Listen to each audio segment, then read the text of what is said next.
What up, Fannibal family? Welcome to part 2 of the Feast is Life's exclusive coverage of Red Dragon Con 7. And now, please enjoy part 2, which covers Saturday, Sunday, and the rest of our trip, as well as an unforgettable closing ceremony.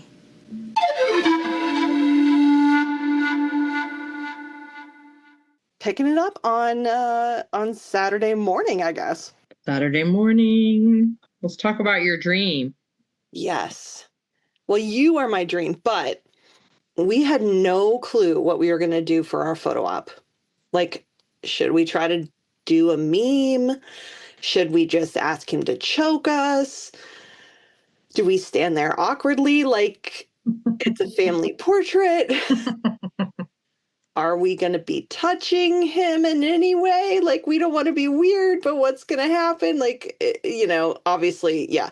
I mean, I felt like the pressure was a little bit off because we had already basically run the gauntlet by doing the fan meet. And I was like, a 30-second photo is not going to be an issue. But we still had no ideas. And so I thought to myself that I just needed to trust that if I went to sleep, I would think of something in a dream or in the state between sleep and like awakeness when you're falling asleep.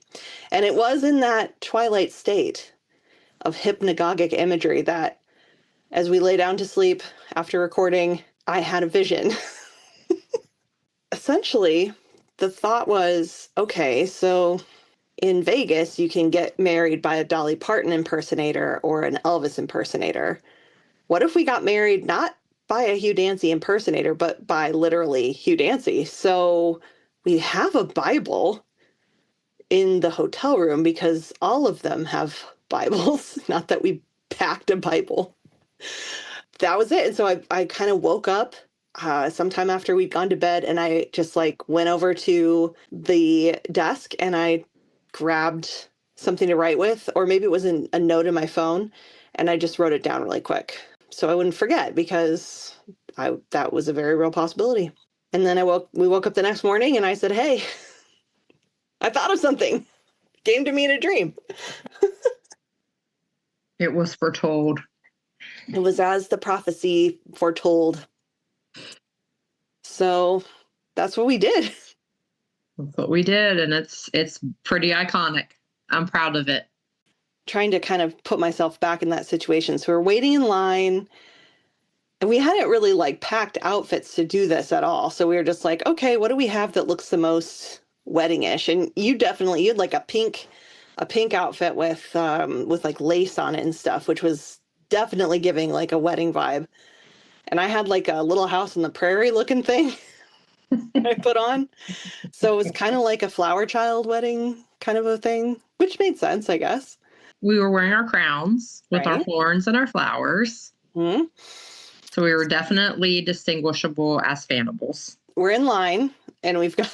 Oh, no, tell them how we picked which page we were going to have. Oh, my goodness. So I kind of think I just turned to it. Yes. I think I literally turned to... it's Psalms, right? Yep, it was the book of Psalms. I turned to Psalms, and I was just like reading through it. I came upon a verse that said... This was Proverbs. Proverbs 16:31 states, "Gray hair is a crown of glory. It is attained in the way of righteousness." And it was the last one on the page, as I recall. And so I like underlined it and put hearts next to it in pen.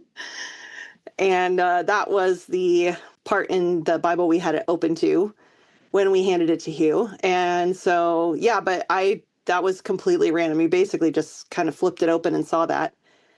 And it was appropriate because at the fan meet, when the beards were being compared, he was like, oh, it's going kind of gray, like, darn it. So, we had to let him know that the Lord wants him to go gray.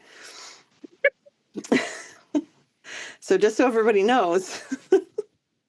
And I think it's a good thing for all of us aging fannibals to embrace that we don't need to be worried about that we're going gray.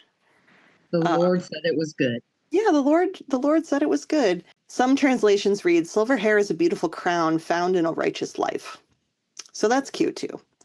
Aww. We love Hugh Dancy's gray hair and his gray beard. So yeah, so it was our turn in line. And we're like it's gonna be our turn. Did you even say anything? Or were you like, you have to do it? No, you did it. Did I do it? Okay. Yeah. We were worried about forming the sentence because like here in America, we would say, that's something that you would say. But he would probably take that as, would you marry us? Like we want to get married to him. Yeah. So we had to say, would you preside over our wedding? Yes. She understood immediately. Yes. And that is what I said. And I handed him the Bible open to the page. And then we took our photo, which you can totally see on our social media. And it turned out great. They both turned out great. I think it was fun. And it meant it was so symbolic. Like it worked on so many levels that I was like, this was a message from the other side. I don't know why. Oh, because Jeremy Davies activated all of my chakras, or my of them were to the open. other world. Then we were getting ready to leave the photo area after we had our pictures taken. Apparently when I go into panic mode, I just keep talking and be like uber friendly. So he starts to hand it back, and I'm like, "Did you see the verse we picked out for you?" And so he read it, and he was like, "Oh," and I guess I just remember him smiling, and that's about all I remember. And then we said thanks, and then we left. Do you remember anything else? Because my brain kind of short circuited it. No, my brain was eclipsed by his beauty and majesty. Yeah, of Reverend Hugh Dancy. Yes. Oh, Pastor Dancy. I was feeling moved by the Spirit. So, I mean, speaking in tongues was not outside of the realm of possibility. No, not at all. Yeah, yes. It was a churchy feeling. So that was our photo op. Oh, and we totally skipped over my photo op with Damore. That happened first. Yeah. Sorry, Damore. Sorry. We love you. I had to get a picture in my cheese folk costume, accusing him of killing Franklin. So he was holding my poster that had the cheese folk cover on it of our one record, which is essentially a parody of the Simon and Garfunkel, their first LP release. It's the one from Almost Famous where Frances McDormand's character like takes the record away from her daughter and is like, points at their eyes and is like, "They are on drugs." Bookends. That's the title. Thanks, brain. Thanks for nothing. So that was good. Damore was nice. He I think he just did not really know what was going on, which is, true of many people who saw my cosplay, which is fine. It was pretty epic. And I want to thank everybody who's had such lovely things to say about our wedding. Yes. And giving us congratulations and complimenting us on the brilliance of the pose. It was really special, I think. Yeah, it was. It was wild. Like, it's kind of shocking to me how little I remember of that whole day, basically. But it was a whirlwind. We were just busy from start to finish. It literally was constant stimulation. Mm-hmm. Yeah, there was a lot. I think really that's what it was, is just meeting new people. We just had so much information to process that things just are a jumble. Absolutely. I just want to say about the panels in general that everybody was on their best behavior. They were. And I was proud. I was like a proud mother. Good job. Please don't go up there, and please no tomfoolery. Right. Please. And all the questions were great. Yeah, I thought they were wonderful. Yeah, there was no notes. There was no cringe. There was, everyone was like chill, ask good questions. Not everything was about Hannibal. So like people had clearly thought about these guests as like entire people versus just existing in the context of Hannibal. Unrelated, I guess, but we went to British McDonald's, and it was amazing. It was epic. We had a McCrispy. I wrote this down. We had the halloumi fries. We ate some massive burger. I'm not 100% sure what it was called. And they actually used leaf lettuce instead of like shredded iceberg lettuce. That's bougie. That's Yeah. giving Burger King. Yeah. It's giving a step above. Yes. Yes. We just kept asking ourselves, like, why is McDonald's so shitty back home? Like, the origin place where McDonald's came from. Shouldn't the original be the best? But no. Nope. I mean, yeah, it is what it is, but it was delicious. You guys don't know how good you have it over there. I'm just saying. Right. Exactly. Without all these additives. Yeah, I don't. Shit that we have over here that just like bogs you down and creates gastrointestinal distress. Yeah, I mean, it's poison. We all know this. We all read Fast Food Nation, and yet we still eat there. The fandom itself is like the fellowship, the family of coming together is the primary source for feeding and nourishing people, I think. I said especially for the trans fannibals, because one thing I realized when I came home was that being at the convention, I was in the biggest gathering of trans people that physically in their presence as I'd ever been in my entire life, just because of where I live. And Same. I was just blown away by the joy of that and the like affirming nature of just that. Again, I keep saying like the fellowship of it, the unapologetic taking up space existing that was happening by our trans fannibal family was incredibly moving, and I felt very blessed to just observe it and witness it and bear witness to it, because I think that your thriving is a radical act that it should be celebrated. So that was to me the most impressive thing. And, secondarily to that is just people getting together, weirdos getting together, leaving their dark little caves where they're on the internet and like being brave enough to venture out into the light and actually see each other face to face, and how much more authentic and connected everyone was away from the screen. Like just being in each other's presence actually solves a lot of, I don't know if I want to say solves. I don't kind of know where I'm going with that. But do you know, does that make any sense? Yeah, I ask that question a lot. I understand what I think we talked about this a little bit, is when you've only known someone through their social media presence, like, we're all mutuals. A lot of us are mutuals with each other, and that's all we know each other from. So we know each other from these intentional posts that people make. But then when you meet them in person, it adds like so much more complexity to how you feel about them and how you view them as like a whole person, rather than just, some shit posting on Twitter. Yeah, especially because no one uses their real picture or anything usually. Like most people don't, for very valid reasons. I don't. You guys don't see my face hardly ever. Yeah, I think that it just puts so much context into things.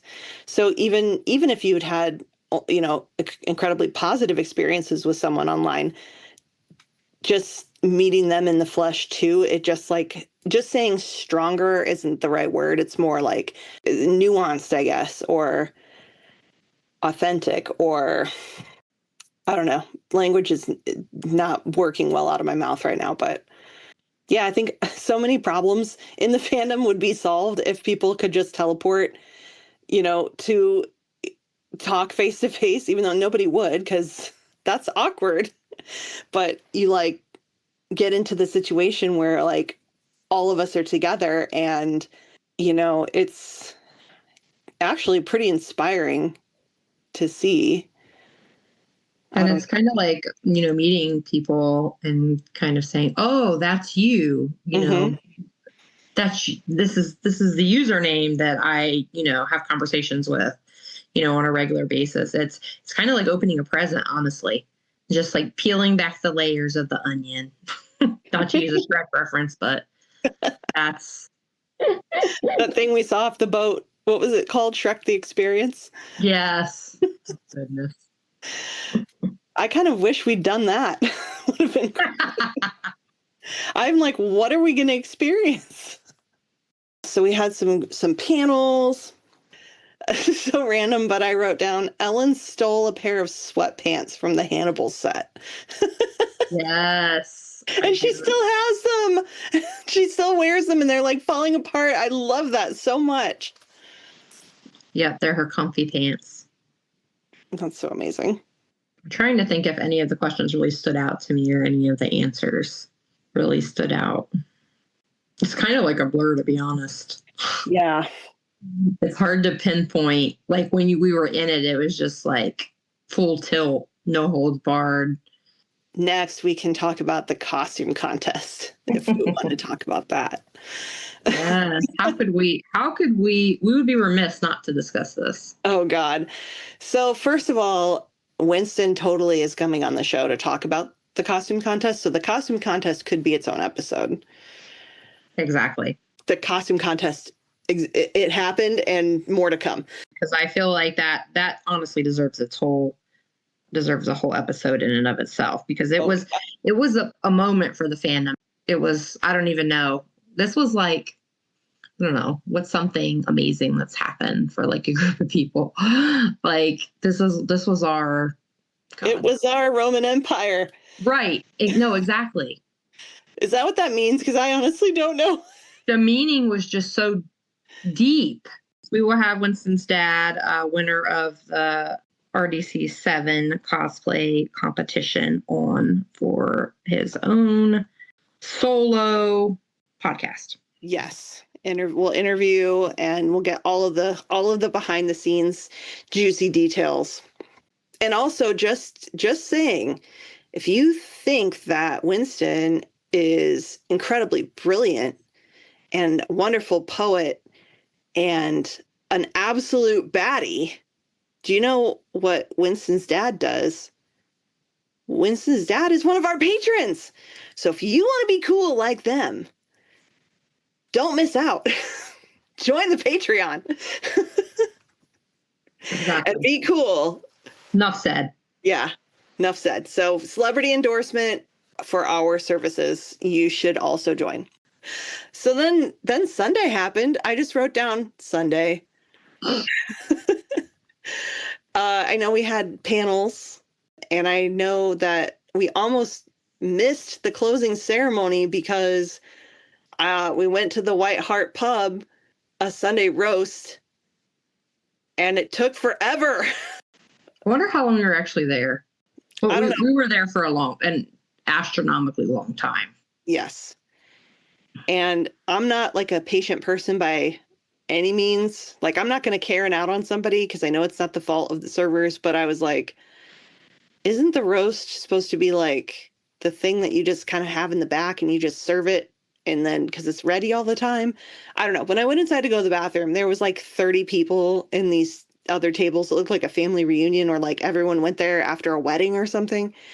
So they were obviously busy, but we get everything to go, and because we got to catch this bus, because we got to race back to get to the closing ceremony. I was like, okay, well, do you have like some plastic silverware to bring with us? And they're like, no, we don't. And I was like, okay. In retaliation, I stole the silverware I had been given, which the steak knife was really, really cool. So that is one of my prized souvenirs from this trip. But I kind of do have a little problem with stealing silverware. It's neurodivergent urge to, there's only certain knives, forks, and spoons that I like, and other ones don't feel right in my mouth or in my hand. Ha. Ha. Silverware. Utensils. Get your utensil out. So fucking dumb. Okay. But so yeah, so it's really, I mean, the steak knife, it's got good weight. It's aesthetically pleasing. It's perfectly balanced. It is. That's what somebody who talks about knives would say about a good knife. Like Hannibal would probably say that. Yeah. I think he'd approve of it. You think he'd like that knife? That it's high praise if Hannibal would like the knife from the Whiteheart. Absolutely. The Fuller's Whiteheart. Ha, Fuller. Fuller. It's all coming together. I know.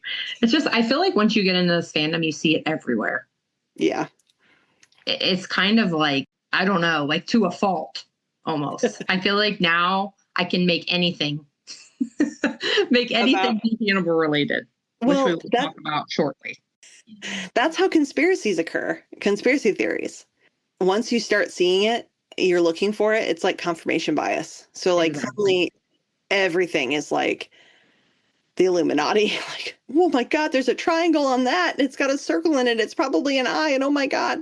Because you're just more sensitive. You're looking for it. It's like the numbers phenomenon too. People are like, why do I keep seeing the number 11? We had late lunch, early dinner with Mercedes and two people we didn't know very well, but now we know better and had a super fun time talking to. Body Snatcher and Hunter, which is, I think it's Zipegs. On Twitter or X or whatever. Yes. Yeah. And so when we were waiting for the bus, we were talking about Sean, basically. That was a theme. His character and personage was a frequently discussed topic. He was scrutinized. I could not quite find the right words to describe what he was like. Eventually I landed on twerp and punchable face. And we were trying to figure out like what degree of smarmy he was, because it wasn't quite used car salesman, because there was still this kind of like veneer of civility that was, I mean, for God's sake, the man manages to get celebrities to come work with him. They apparently give him compliments at the closing ceremony, but bro is giving us like the most hastily printed literature that's full of typos. Even the like nice, like outside of the program guide had fucking typos in it. Just like, what computer were you using that some of these weren't autocorrect? It turns out we were not at Red Dragon Con 7. We were at Red Dragon Con 8. Bro, we time traveled. So we time traveled into the future. What is 2026 like? You know, God willing, we're all alive for the next one to be missed. So yeah, so we were like, what? How would you describe? Well, it's kind of like this, kind of like that, kind of like a person who has like an infomercial.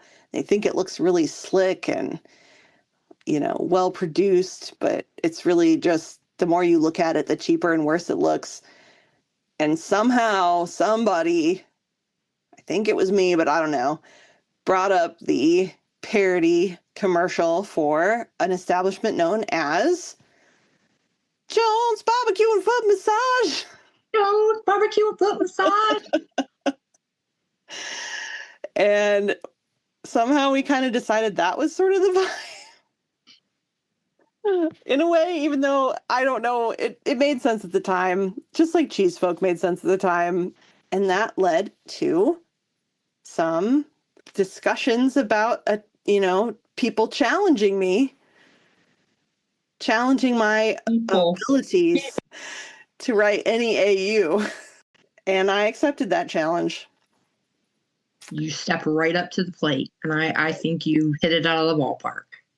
Over the next, anytime we had some spare time at the con, when we were up in our room, in our honeymoon suite.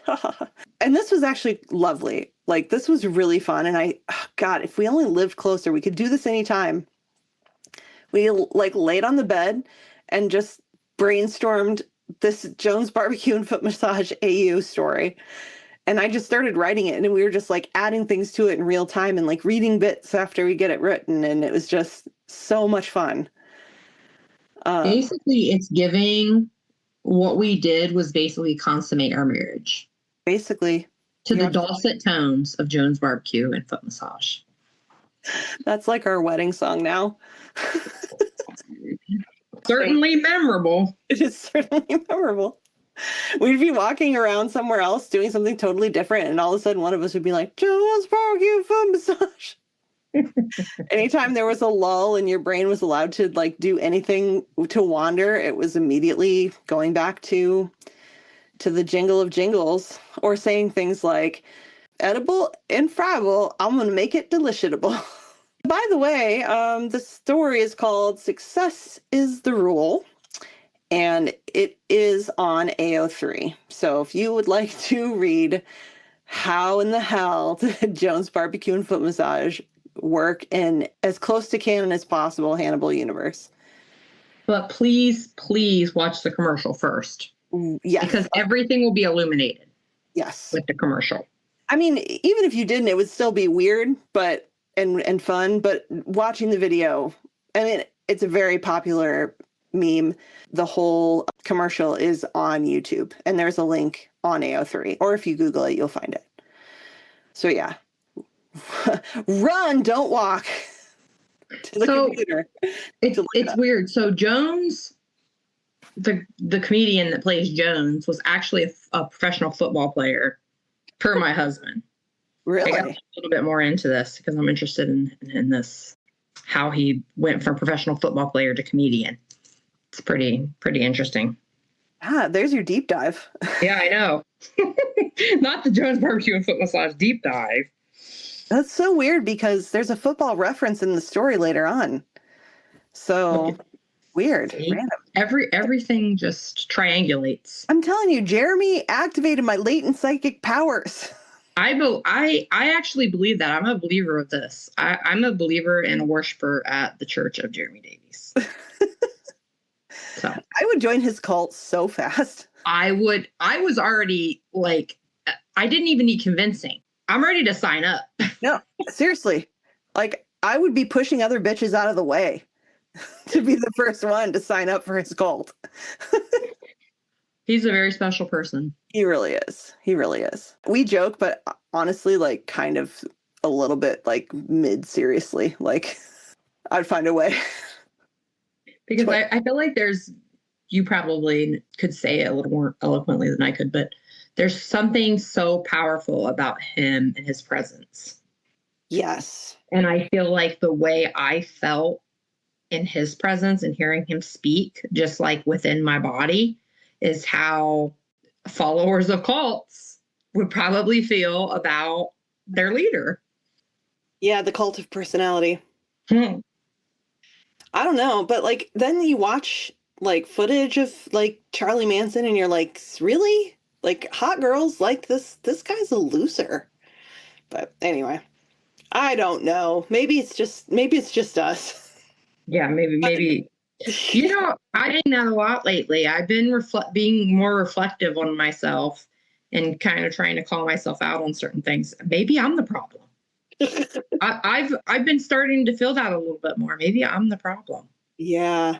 I mean, if you're the problem, then I'm married to the problem. So yes. Yes. I picked you out of all. I think you and I are probably the most problematic duo since Hannibal and Will. I love that we're assigning ourselves that. That is very special. Iconic. I think you meant iconic. Iconic. Because we served. We served in that photo op. We did. There have been many photos. I mean, I wore a crop top. I've never done that. I mean, I think the last time I did, I was like a 9th grader. And my tits were out. Yeah. Most of the time. Taking shots and yeah, it does not get much more wilder than that. There was some wilding that occurred. That was our hot girl summer. It was a 5-day hot girl summer and I'll take it. Listen. And I felt comfortable. Me too. It's like one of those things, like I was kind of just in general thinking about fannibals And fannibals come in all shapes and sizes and backgrounds, and that's something so comforting because there's a sense of belonging. Absolutely. Like, because there's everybody there. Like you're welcome. You're welcome to the barbecue, basically. The Fannibal barbecue, you're welcome there because everybody's welcome there.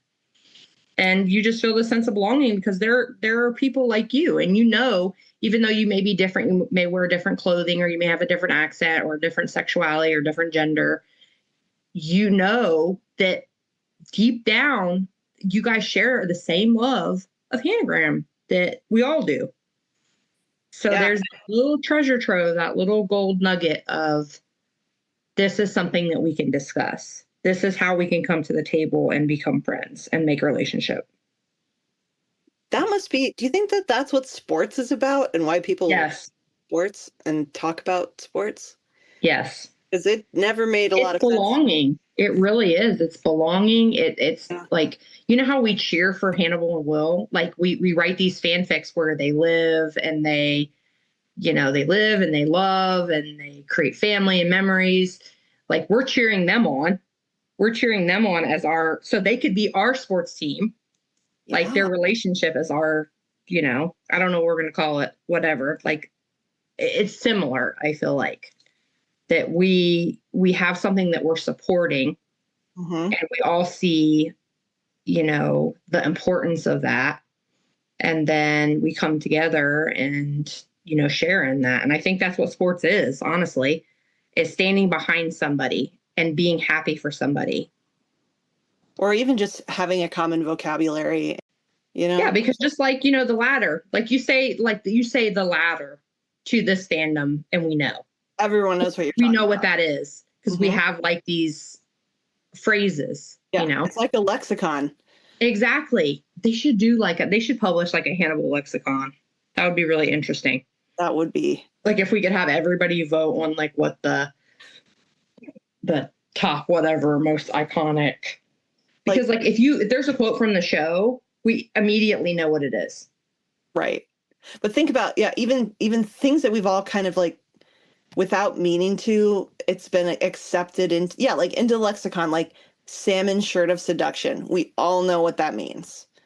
There's a vocabulary to the fandom that you learn through the interactions. And I'm sure that's true of any type of fandom, whether it's sports or whatever. It's like one of those things, like I feel like, when we discuss this, which we've discussed the sports versus like fandom before in the podcast, but I feel like that kind of lends itself to an understanding of, even though we may not be sports fanatics, we can understand where that comes from, that need and desire to be part of a whole. And I think that is like underlying to us. It helps me humanize it a bit because it's been such a point of contention for me in my life, even though I was an athlete and a decent athlete.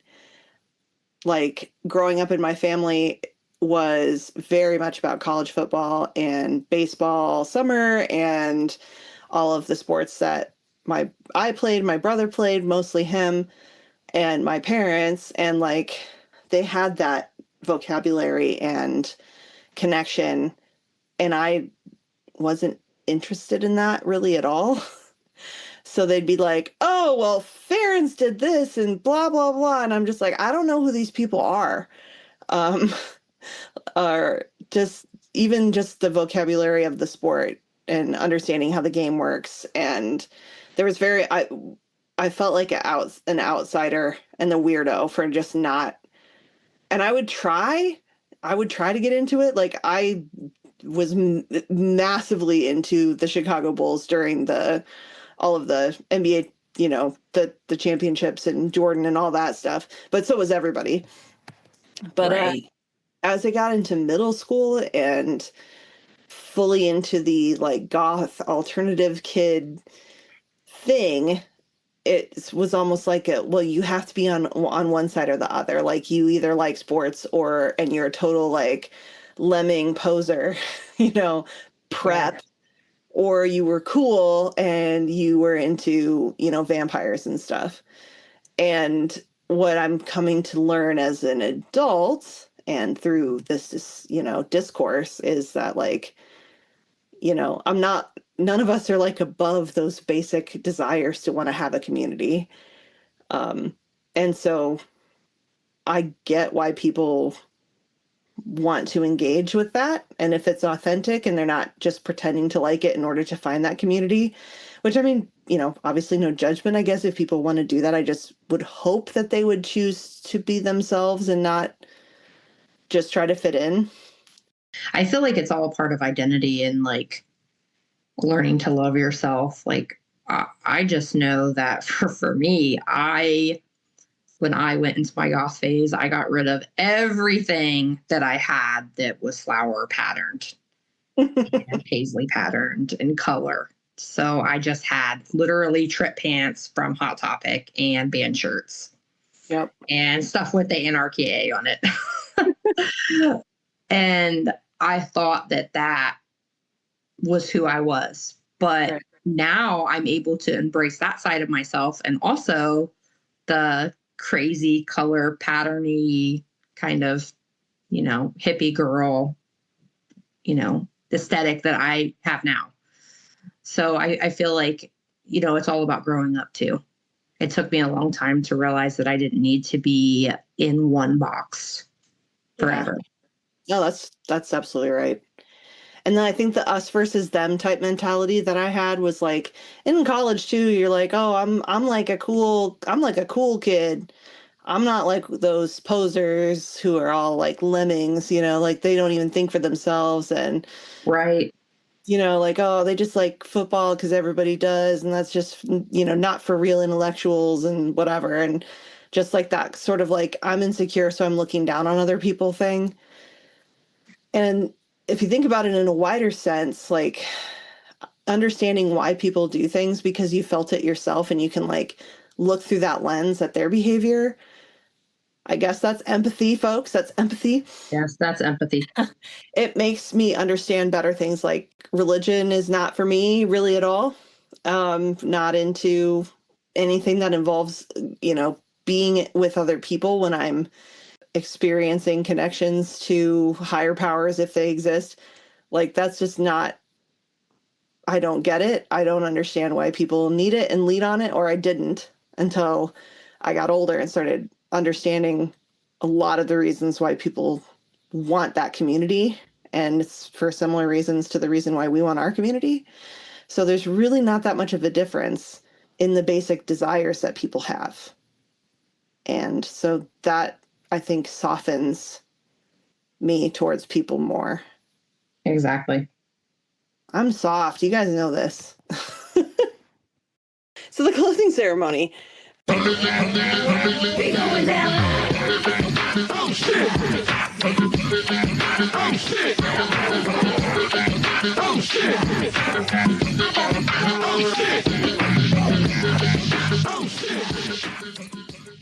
And okay, and lest you think we are judging him unfairly, let's just describe to you. So the closing ceremony, all of the guests make these very like heartfelt, like, we're so glad that we were able to come. You guys are really a community.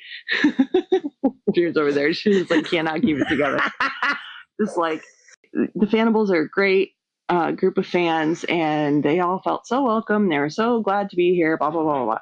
So then at the very, and they thank everybody. They thank the tech crew. They thank Sean over and over again and say how great he is. Which must mean something. I don't know. Thanks to all these people. And then finally, after Hugh Dancy, gets like an ovation, right? Sean gets the mic and he's like, and this has just been such a great experience. And I just want to thank the person who really, just without which we could not have made this happen. This is the most important person who deserves the biggest thank you. And we can't forget to thank them or whatever. And there's a pause. And I swear to God, everyone was like, is he going to fucking thank himself? I farted.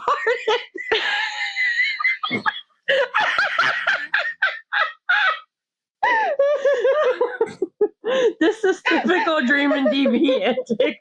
See, when we get together, I know. just imagine if we recorded together in person. Oh my God. Like all these episodes, they would be 10x more hilarious. Great. But anyway, let's go on with the Tucson story. Right. So everyone is like dead ass thinking he's gonna say me. Lest we forget me. But I was like one of the minority who thought he was gonna say, unless we forget to thank our Lord and Savior Jesus Christ. But that was not. It was. It's all of you lovely fannibals. We would always be here. Blah, blah. So then he gets into this whole thing about like it doesn't matter what's your gender, whether you're male or female or non-binary or whether or not you. I probably shouldn't be doing the accent, but I think I kind of sound like it, to be honest. Or whether you're straight or gay or bisexual or asexual or what, and then he switches on to something else, and I'm like, excuse me. He's just like, he's literally just naming things on the diversity statement in his head. I was like, what about the pansexuals? But it was just like a lot of very awkward, like, naming of, it doesn't matter what race you are, and this is such a beautiful thing, and you're all family, and you're all going to buy a ticket to Red Dragon Con 8. And everyone was like, you fucking douchebag. Like, seriously? Like, you were trying to have this Oh, here's what really got me. It's like, things in the world are just they're really tough right now for a lot of people, and things are just really rough, and, trying to basically like play to his audience of gay and trans people, vulnerable people, due to things happening in the US and Britain. And then he's like, yeah, and this kind of brings it down to like this, we really need to watch out for each other and support each other. And you can do so by buying a ticket to Red Dragon Con 8. And I swear to God, that man is lucky to be alive after that shit. Like, if we did not need him to organize these cons, that he'd be going right in the soup.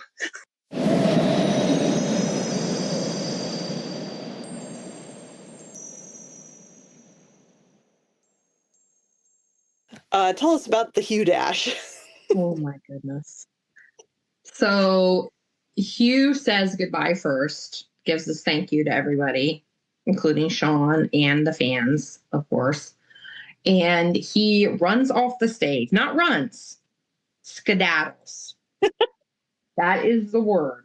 And I even looked up the Oxford definition.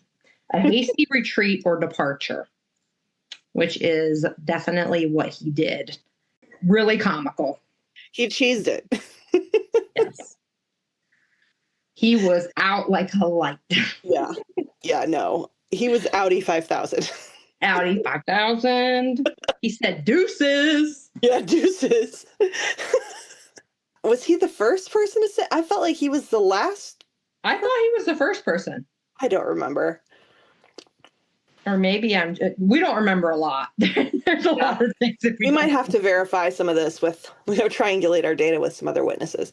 But yeah, everyone, I feel like people were staying, like the guests kind of stayed on, like keep waving and like, whatever. And then if they all went around and said goodbye one more time, but like Hugh was just like, he's really good. He might be a teleporter because he popped up right in front of us and then boom, gone from the stage. You know how everybody says like the new vocabulary is jump scare? Yes. I was literally jump scared by Hugh Dancy. I'll never forget that. That was surreal. Literally. It was. No wonder I ended up in the bathroom sobbing. Can you blame her, folks? Can you blame me? And I heard tell that a lot of people were crying. Someone at our table was crying the whole time. Yes, there were tears coursing down this lovely young fannibal's face while Hugh enthralled us with his presence. And I understood that. Yeah. I definitely understood where she was coming from. I just went in the opposite direction entirely. Yes. Which was fine. I Which think, is excellent because nobody would have talked. yeah. Nobody would have said anything. We all literally just would have sat there in You silence. know, say what you will about non-functioning ADHDers. Like 99% of the time, it's a struggle. We're not worth a lot in that we're not going to be pulling our weight. You know, we forget shit, constantly late, whatever. Not with it. Frustrating to the people around us. But in clutch, Yeah. at the Coming at the in. final countdown, in an emergency. Do-do-do. Do-do-do-do-do. And I want to speak on this for a second. I know that I already talked to you about this, like just, when after it happened, but you were so, I don't even know how to explain it. I was so proud of you. Like I was like just beaming. Like I was so proud of like how you handled yourself in that situation. And just the fact that we got, wonderful responses from all the guests and you asked great questions to everyone. And you took it in stride. And I don't think anybody else at our table would have been able to do that. So thank you for that. Well, I mean, it was my pleasure. I was like, like I told you, I was in interview mode. Yes. Like, I want this job so bad, but if I fuck up like one thing that I say, I'm not gonna, this is like a job where like 40 other people have applied, and like I just have to be like, locked in, and that's what I did. It was great. It was great to behold. I was so proud of my wife. I was happy that it was working. Once I started feeling that feeling come over me, I was like, okay, I know what to do. Like now I have a framework for how this is going to work. Like if this is the you can't choke moment, so I was familiar with what that was like. And, improv training always helps. It can never hurt because you know how to think fast. And I guess one of my defense mechanisms is just trying to be funny. So, but I think we all knew that probably. But yes, it was my honor and pleasure to step in and help in the situation. I don't think I contributed as much as Marissa did, but the Hugh Dash occurred, and then, oh my God, the con was over. And then Monday morning we had to say goodbye to everybody who was leaving. Which was really sad. Yeah. There were extended hugs, and it was rough. It had to happen, unfortunately. And so we made ourselves feel better by going to Highgate Cemetery, which is one place I have always wanted to go. So I crossed that off my bucket list. And we got to see the gravestone that I researched for Bram Stoker's Hannibal, where Will and Hannibal had sex. So that was great. And it was so funny because Felix, I think he texted us something like, all right, which grave are they fucking on? Not knowing, because he hasn't read that far. Not knowing they actually fucked on it. And I was like, actually, I actually have one picked out. It has a dog on it. How iconic.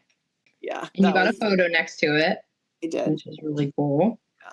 It was great. It was really cool. So then another thing that was really cool was apparently the foxes that live there are just like very used to people. And they just like came out of the cemetery, which was amazing. And then they were just like hanging out, and, people probably fed them, which was why they were really friendly, but they were so cute. But then I'd be like, oh, they're so majestic. I'm going to try to take a picture. And every single time I tried to take a picture, these damn foxes were like, I need to lick my butthole just vigorously right now. Or rub their ass on the grass, which was over someone's grave.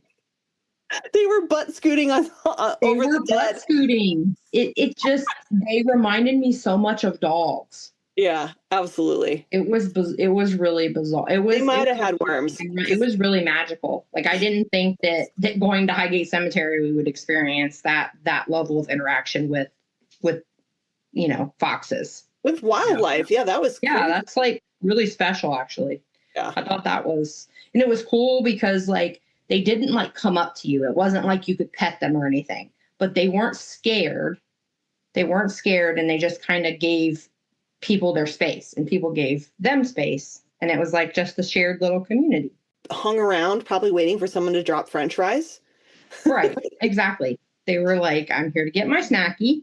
Mm-hmm. And then I'll go back into my little fox den and take a nappy. Yeah. And yeah, it was adorable. I'm going to put a video of that up on the Patreon. Yes. Because we got a pretty cute video of them. We had a tour from a lovely older lady who did a really fantastic job highlighting the people who made a difference in the world, not just people who were famous for the fact that they were famous. So, like, she based it all on the, like, lasting impact of that person's contributions, which is a really neat way to frame a tour where you literally have, like, hundreds of thousands of graves to choose from. She made a point of pointing out things like the unmarked graves of unwed mothers that had been put in, like, the state institution, who then just basically turned them out for sex trafficking. So, and then buried them in a fucking unmarked grave. And so she's like, this was not justice. And we were like, obviously not, like this, but the fact that they are not forgotten, even though there's no marker on their grave, I thought was really a poignant choice to make as a tour guide. So yeah, she was punk rock as hell, total badass. And it looks like you have a favorite part of the tour you're going to talk about. Yeah, so I want to talk about lesbians. What was it? It was like a mausoleum, right? Was that? Well, yeah, we were in the Egyptian part, the cedar tree in the center of Lebanon, and then there was like mausoleums all around it. So basically, there was this tomb that the tour guide pointed out of someone named Marguerite Radcliffe Hall. She wrote a very important work of lesbian fiction called The Well of Loneliness in 1928. And her book that she wrote explicitly discussed women's love for other women, romantic love and sexual love for other women. And it was banned because a British court judged it as obscene. They stated that it defended unnatural practices between women. Radcliffe Hall was buried in Highgate with her former lover, Mabel Batten, which is really swoon-worthy, honestly. So this lesbian couple was interred together there, and the tour guide really thought that it was an important piece of the history of Highgate to discuss, which I thought that was really profound. And I pulled a quote from the novel, The Well of Loneliness, which I do plan to read. It says, "If our love is a sin, then heaven must be full of such tender and selfless sinning as ours." That's so Hannibal coded. I know it is. I'm just like, it's just great though. Like I was doing a lot of like a little bit of research on, she's like known as like one of the first like lesbian writers, like a pioneer of sapphic storytelling, whatever you want to call it. So we went to Stonehenge, which I had never been to. And they had these huts there that were replicas of the people who maybe built or lived around Stonehenge. They were pretty nice huts. Yeah, we were ready to move in. We were like, I think this, I should have carried you across the threshold. Oh my God. You That should would have been be like, cute. this is our marriage hut. The rest of you have to leave. Like I could see myself living in something like that. Oh, like, hell yeah. Like it's awesome. Yeah, it was about the size of like a, $2,000 a month apartment in New York. But, you couldn't beat the view. Nope, not at all. Yeah, it was a very cool experience to see. And obviously we've all, seen a million documentaries. And so, yeah, that was another bucket list item. It was great to see. It was really majestic. Yeah. So Stonehenge, we took some pictures. We didn't do like an official tour. There was like one of those like listening tours that you could do. We didn't do that. We just kind of walked around and looked at stuff and read some of the info panels. What did we do there specifically? So we went in a gift shop and spent a bunch of money. Oh my God. I was like, take all of my money.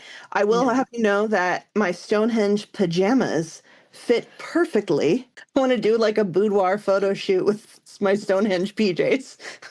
I like it. Wednesday, our last full day, we went on a T-bus. So it's called the London T-bus. It was a double-decker bus that was pink, which obviously I was attracted to in the photos on Expedia when I thought about booking this. So we got like little sandwiches. They served us little sandwiches. They served us like cookies and cupcakes. But the best thing that they served us was we had a scone with clotted cream, and we had these little cute little glass jars of jam. I was talking to some people from Britain about it and saying, I bet you anything that these scones are like run of the mill, like how we have Walmart donuts. I bet that that's like a Walmart scone is what they served us. But it was divine, and I only had one. And I want more. It's like one of those things that you get. Like, I'm never going to forget that. It was just so good. So we did the T-bus in the afternoon, and then we did a ghost tour in the evening. And we went to the ghost tour with Amy and Blake and Zach. He is a fan of DB's Cuts Unseen series, which, you know, who isn't? So we had a really, really cute tour guide.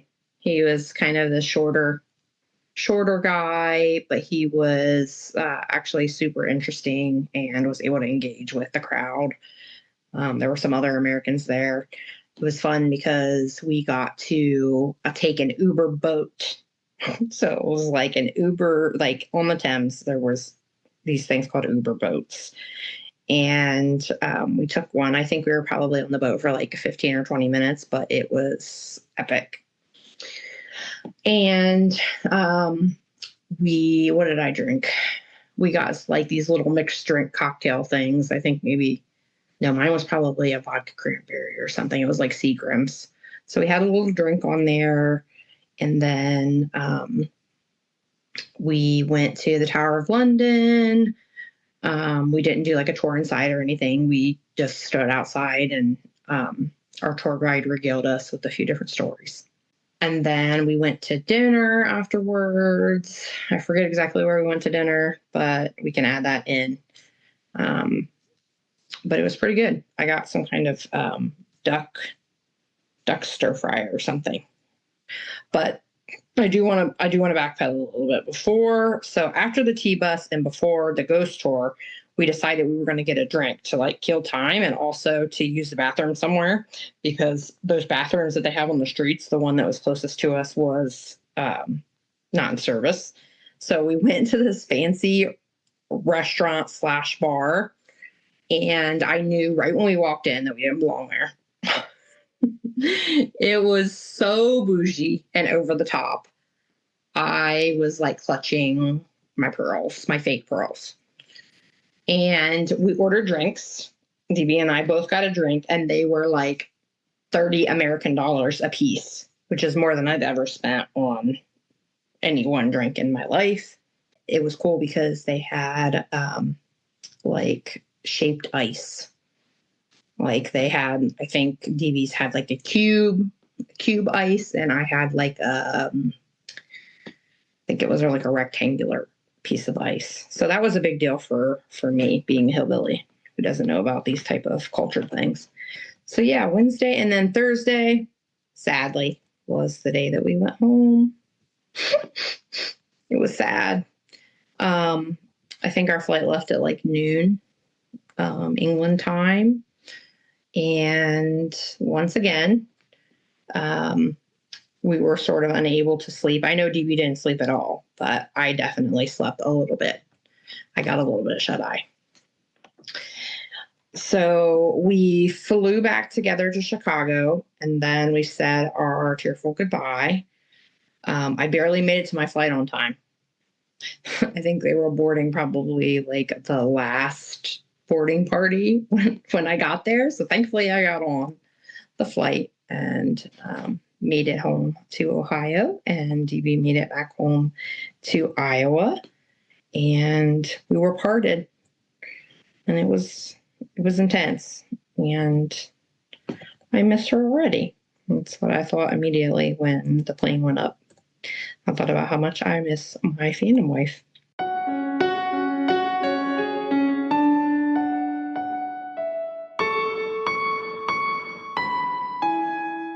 After Red Dragon Con, like, I'm just in awe of the talent of the fandom.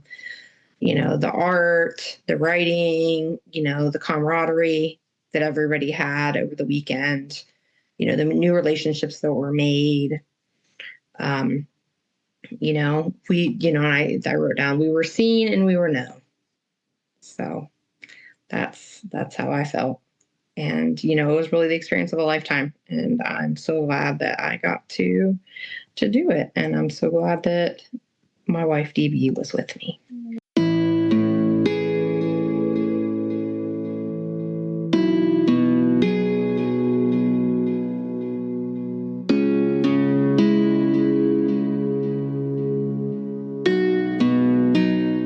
For featured fics, I mean, how can we not recommend Success is the Rule? You have to go read the Jones Barbecue and Foot Massage AU.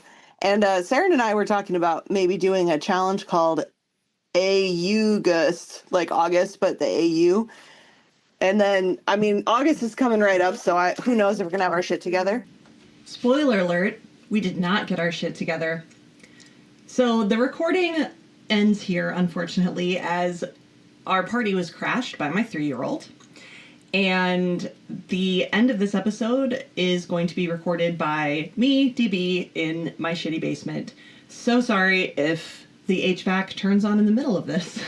So luckily, while we did not, in fact, get our shit together, the Folie à Deux server, courtesy of Saren and Hunter, who we had lunch with over at the White Hart the day that I stole the knife, and we are very excited for the Folie à Deux server's brand new Niche August challenge. So let me go ahead and redo the description because I think it's going to be a lot of fun, and I highly recommend that you participate. So, announcing Niche August. August is nearly upon us, and thanks to a delightful suggestion from our lovely Saren, inspired by our wonderful fic, Success is the Rule, the Folie à Deux server is putting on its own little challenge, Niche August. Niche AUs are AUs that have small, specific appeal. These are concepts that are quirky, uncommon, generally specific, and often self-indulgent. They're concepts that aren't frequently seen. Look into your own personal experience or special interests can be great for this. Want an extra challenge? Create something for our bonus prompt, and this is where Success is the Rule comes in, commercial/infomercial or public access TV AU. Rules. Post a new Niche AU creation during the month of August and tag us or use hashtag FADServer. All content and creation mediums accepted. No minimum or maximum requirements.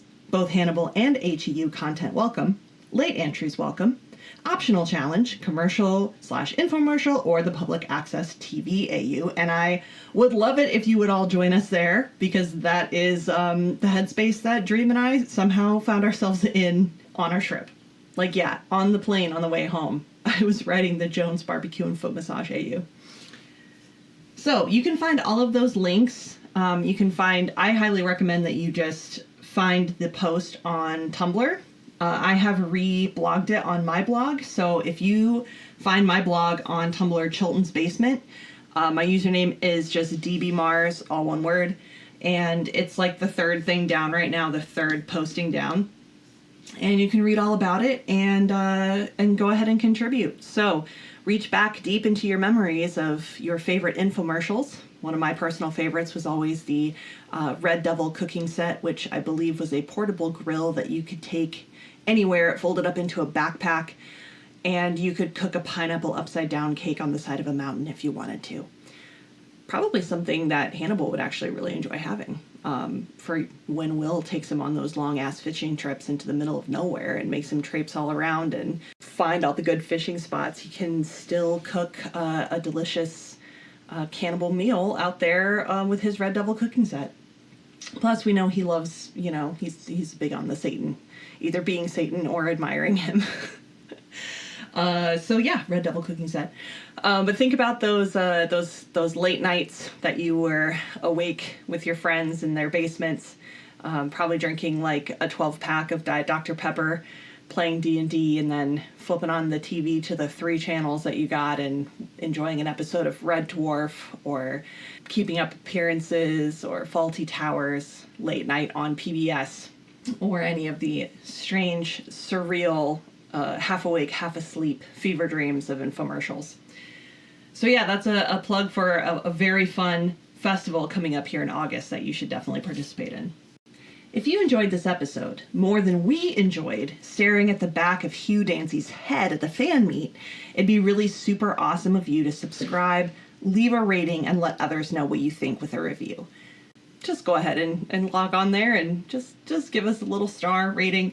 And don't forget to share us with your friends and follow us on social media. You can find us on Twitter, A Dream Within 13 or DBMars33. I told you my Tumblr is DBMars and then A Dream Within. And then we're on TikTok, A Dream Within 13 and DBMars8. If you're a responsible person with a conscience, you've probably already gotten on Blue Sky, which good for you. We are there too. And we have handles for the show, which we're not really good about updating, but they do exist. And it's just The Feast is Life on pretty much everything. And that is also the email, thefeastislife@gmail.com, and dbmars33@gmail.com if you need me sooner rather than later.